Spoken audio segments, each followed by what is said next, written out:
To learn about the off-grid lifestyle and to be inspired to live your dreams, click subscribe so you don't miss anything. Hit the bell notification.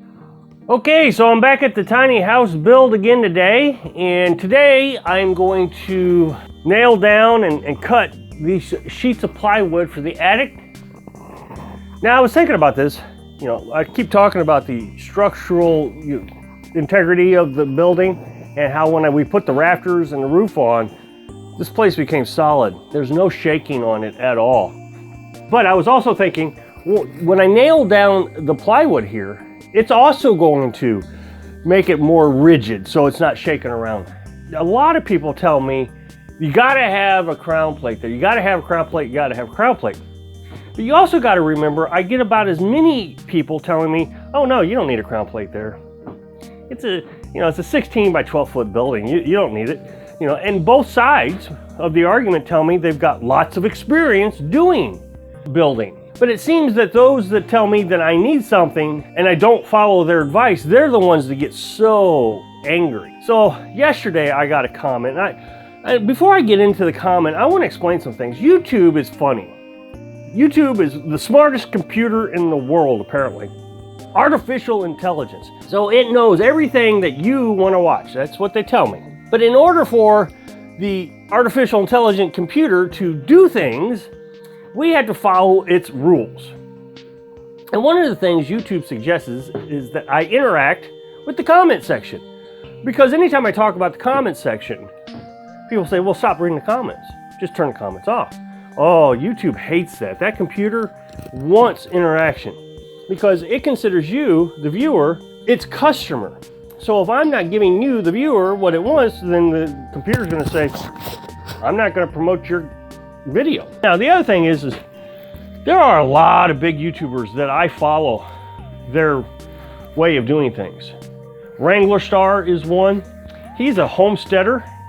And so I watch his videos to get ideas on how I should approach it. If you want to be a billionaire, do what a billionaire does. If you want to have a good YouTube channel, then do what good YouTubers do. And there's another guy I watch, his name's Scotty Kilmer.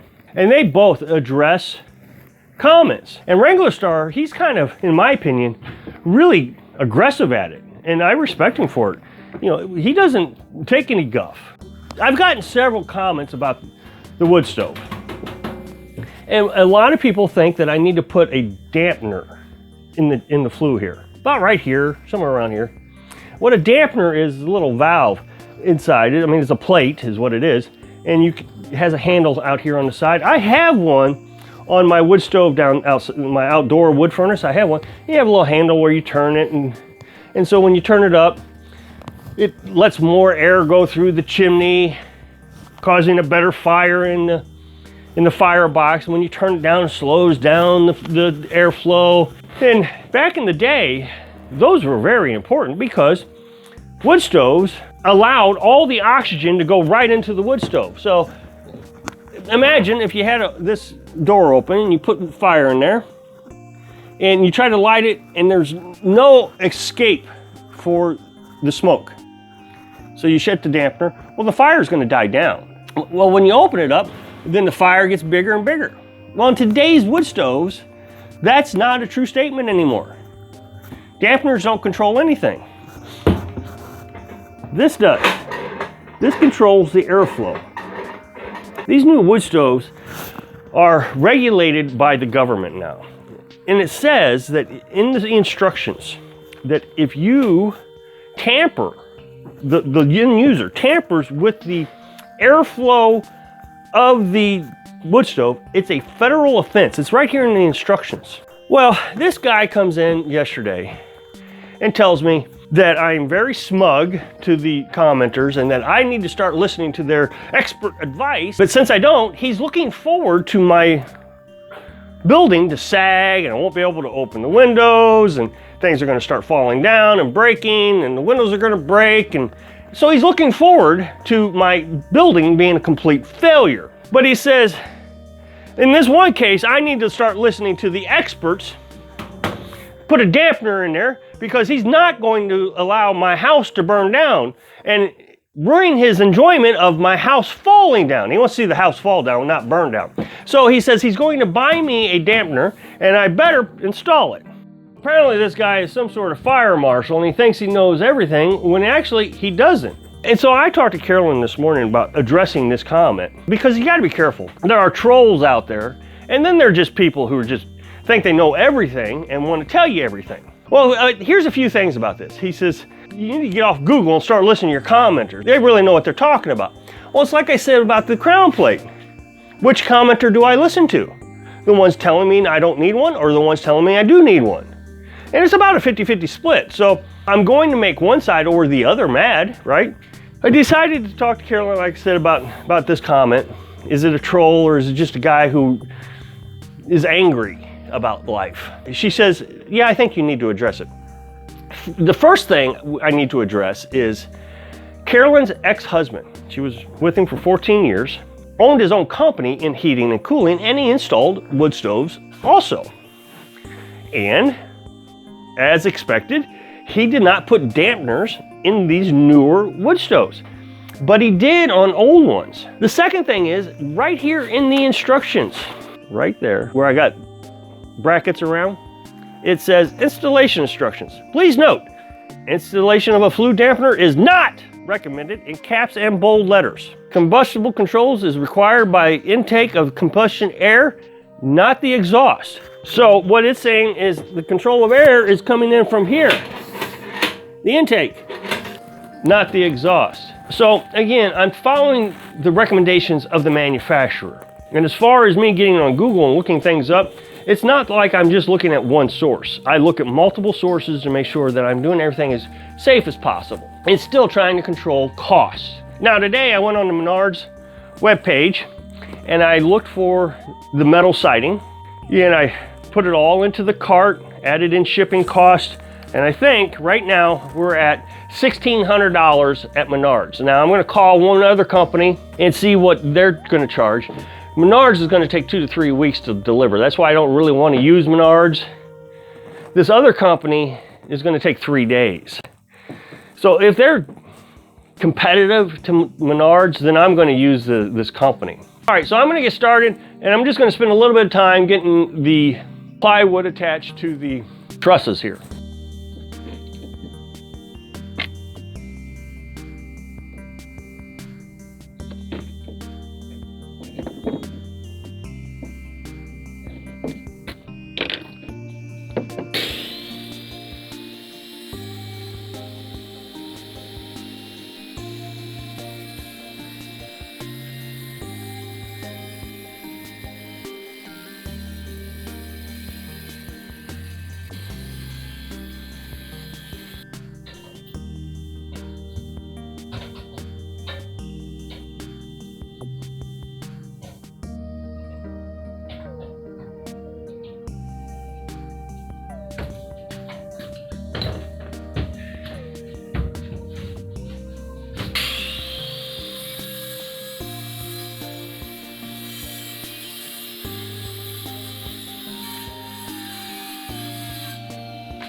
Okay, sorry about the lighting and the angle of the camera. I know you're looking up at me and you're not supposed to do that on YouTube, but I don't have much of a choice.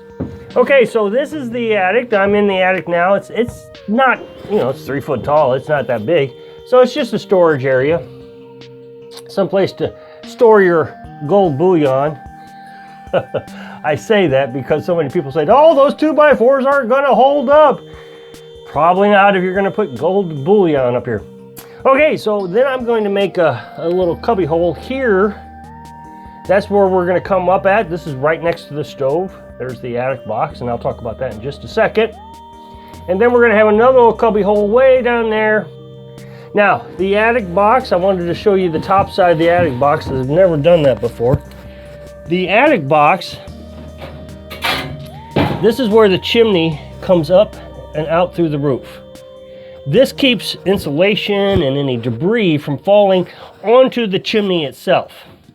Now, if you're in a mobile home, they suggest that you put this attic box through the roof. But we didn't want to do that. We liked it the way it was.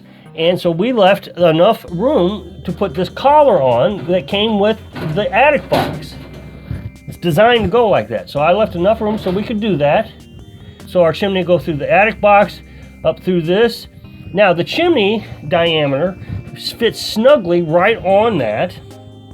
So nothing can get into it. This is kind of neat to me. When I was a kid, Dad made a bedroom for me in a little attic, little tiny house that we had one time.